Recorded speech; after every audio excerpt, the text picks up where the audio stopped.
आहे ना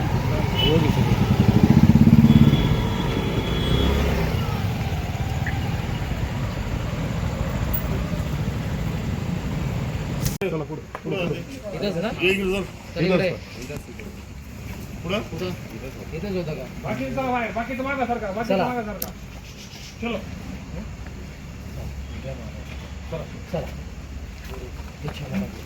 जिल्हा कायद्याचं बाहेर नगर जिल्हा कायद्याचं बाहेर नगर जिल्हा कायद्याचं बाहेर नगर जिल्हा कायद्याचं बाहेर नगर जिल्हा कायद्याचं बाहेर नगर जिल्हा कायद्याचं बाहेर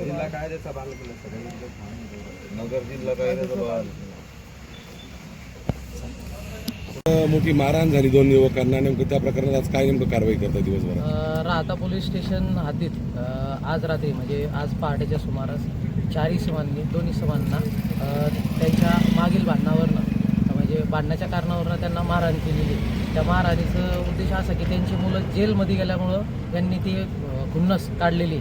तर आपण त्या आरोपींना आज ताब्यात घेऊन म्हणजे पोलीस स्टेशनला गुन्हा दाखल केल्यानंतर त्यांना ताब्यात घेऊन आपण त्यांना स्पॉट व्हेरीफायसाठी आणलेलं होतं. स्पॉट व्हेरीफाय करताना त्यांनी आम्हाला स्पॉटवर आणून स्पॉट आम्ही त्यांच्या समक्ष व्हेरीफाय केलेला आहे आणि त्यांनीसुद्धा कबुली दिलेली आहे की आम्ही त्या 2 इसमांना मागील भांडणावरनं मारलेलं आहे. तर आता आम्ही यांना आज रोजी पोलीस न्यायालयात हजर केला असता न्यायालयाने आम्हाला 3 दिवस पोलीस कोठडी दिलेली आहे आणि पुढील तपास चालू आहे. Thank you sir.